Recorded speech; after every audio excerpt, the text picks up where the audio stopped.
చూడండి, ఇది మనం రోజు వినే సెల్ఫ్ హెల్ప్ టిప్ లాంటిది అస్సలు కాదు. ఇది కాశీలోని ఒక పురాతన ఆలయ గోడల మధ్య తరతరాలుగా ఎవరికీ తెలియకుండా దాగి ఉన్న ఒక రహస్య సూత్రమనమాట. కేవలం 3 నిమిషాల్లో, అవును, కేవలం 3 నిమిషాల్లోనే ఒకరి జీవితాన్ని మొత్తం మార్చేయగల శక్తి దీనికి ఉందనంటారు. సరే, మరి ఆ పురాతన జ్ఞానమేంటో తెలుసుకుందామా? అంటే ఈ జ్ఞానం ఎక్కడ్నించొచ్చిందంటే చాలా పవిత్రమైన మూలాలనుంచి. సాధారణంగా మనలాంటి వాళ్లకి అస్సలు అందని రహస్యమిది. దాని పురాతనత్వంలోనే, ఆ సీక్రెసీలోనే దాని పవరంతా దాగి ఉందన్నమాట. ఒక్కసారి ఆలోచించండి, మనం పొద్దున్నే నిద్రలేవగానే చేసే పనులు ఆ రోజంతా ఎలా ఉంటుందో డిసైడ్ చేస్తాయి కదా. ఇది మనందరికీ తెలిసిన విషయమే. కాని ఒకవేళ ఆ మొదటి 3 నిమిషాలు కేవలం ఆ రోజునే కాదు, మన భవిష్యత్తును కూడా మార్చేయగలవని తెలిస్తే? సరే, ఇప్పుడు అసలు విషయానికొద్దాం. ఈ ప్రాసెస్లో టైమింగ్ అనేది చాలా చాలా ఇంపార్టెంట్. మరీ ముఖ్యంగా తెల్లవారుజామున కరెక్ట్గా 3 గంటల 40 నిమిషాలకే. ఎందుకంత ప్రాముఖ్యత? దాని వెనకున్న రహస్యమేంటో చూద్దాం. చూడండి, బ్రహ్మముహూర్తమంటే మనం గడియారంలో చూసే టైం కాదు. అదొక ఎనర్జీ ఫ్లో, ఒక శక్తి ప్రవాహమన్నమాట. ఈ టైంలో ఏం జరుగుతుందంటే, యూనివర్స్ నుంచి ఒక స్పెషల్ ఎనర్జీ నేరుగా భూమిని తాకుతుంది. సరిగ్గా ఇదే మనల్ని ఆ విశ్వశక్తితో కనెక్ట్ అవ్వడానికి బెస్ట్ టైం. కరెక్ట్గా ఆ టైంలో ప్రకృతిలో, అలానే మన శరీరంలో కూడా కొన్ని అద్భుతమైన మార్పులు జరుగుతాయట. ఎందుకంటే ఓజోన్ పొర కాస్త పల్చబడుతుంది. దానివల్ల చాలా పవర్ఫుల్ కాస్మిక్ కిరణాలు మన మెదడులో ఉండే పీనియల్ గ్లాండ్ని యాక్టివేట్ చేస్తాయి. ఇంకో విషయమేంటంటే, ప్రకృతి కూడా ఆ టైంలో ఒక రకమైన ధ్యానస్థితిలో ఉండిపోతుంది. సరే, బావుంది.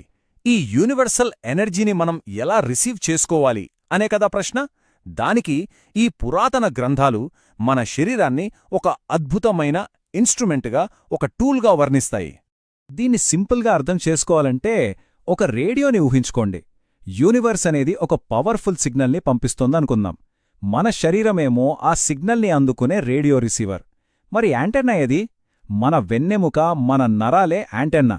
అయితే ఇక్కడ ప్రాబ్లమేంటంటే, మన మనసులో ఉండే టెన్షన్, ఒత్తిడి ఇవన్నీ ఒక స్టాటిక్ నాయిస్ లాగా ఆ సిగ్నల్ని మనదాకా రాకుండా అడ్డుకుంటున్నాయి.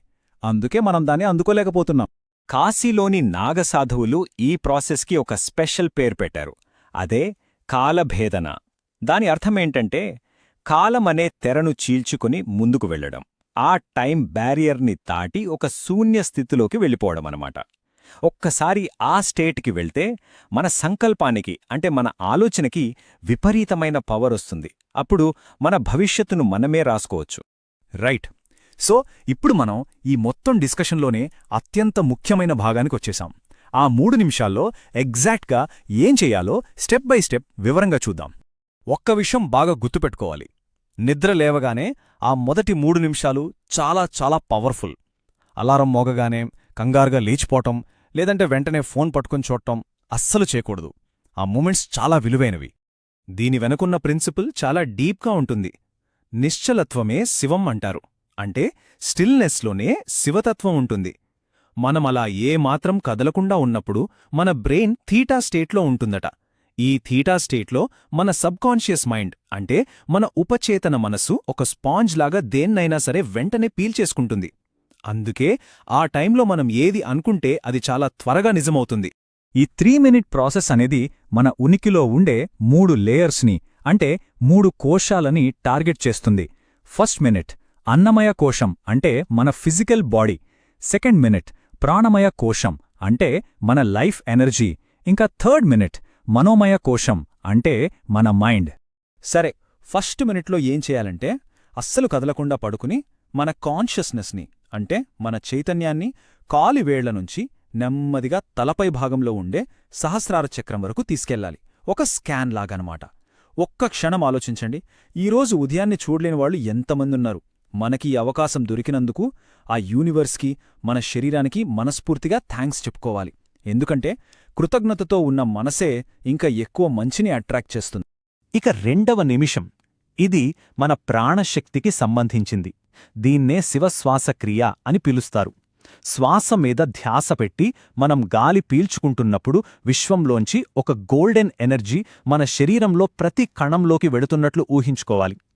అలాగే శ్వాస వదిలేటప్పుడు మనలో ఉన్న భయం, అనారోగ్యం, బద్ధకం ఇవన్నీ ఒక నల్లటి పొగ రూపంలో బయటికి వెళ్ళిపోతున్నట్లు బలంగా ఫీలవ్వాలి. ఇక ఫైనల్ 3వ నిమిషం. ఇది మన మనోమయ కోశానికి, అంటే మన సంకల్పానికి సంబంధించినది. ఈ టైంలో మన మైండ్ ఒక క్లీన్ స్లేట్లా, ఒక తెల్ల కాగితంలా ఉంటుంది. అందుకే మన గోల్స్ని నేను శక్తివంతుడిని అవ్వాలి అని ఫ్యూచర్లో కాదు, నేను శక్తివంతుడిని అని ప్రెజెంట్ టెన్స్లో చెప్పుకోవాలి. ఆ సక్సెస్ని, ఆ సంతోషాన్ని మన కళ్ల ముందే ఒక హై డెఫినిషన్ సినిమా నడుస్తున్నట్లుగా విజువలైజ్ చెయ్యాలి.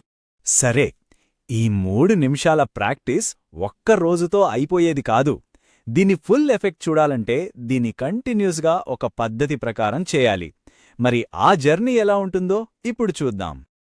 అసలు ఈ జర్నీకి కరెక్ట్గా 21 రోజులు ఎందుకు పడుతుంది? దానికో లాజిక్ ఉంది. చూడండి, మన శరీరంలో 7 మెయిన్ చక్రాలు అంటే ఎనర్జీ సెంటర్స్ ఉన్నాయి. ప్రతి చక్రం కూడా ఫిజికల్, మెంటల్, స్పిరిచువల్ ఇలా 3 లెవెల్స్లో పనిచేస్తుంది.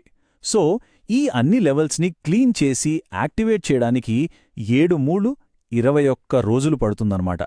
ఈ 21 రోజుల జర్నీని మనము 3 ఫేజెస్గా చూడొచ్చు. ఫస్ట్ వీక్, ఇది కొంచెం కష్టంగా ఉండొచ్చు. సముద్ర మదనంలో ముందు హాలాహలం వచ్చినట్టు మనలో దాగి ఉన్న పాత నొప్పులు, భయాలన్నీ బయటకొస్తాయి. ఇక 2వ వారం, దీన్ని అఘోర దృష్టి అంటారు.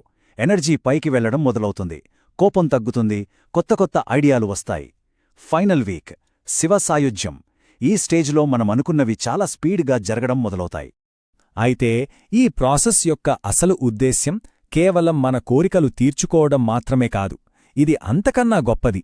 ఇది మనల్ని మన జీవితానికి మనమే సృష్టికర్తలుగా మార్చే ఒక పవర్ఫుల్ టూల్. ఆ ఫైనల్ స్టేజ్లో మనం సాధించేదే సంకల్పసిద్ధి. అంటే మనం ఏది జరగాలని బలంగా అనుకుంటామో అది జరిగి తీరుతుంది. ఆ స్థితిలో మన మాట ఒక శాసనంలా మారిపోతుందని పురాతన గ్రంథాలు చెబుతున్నాయి.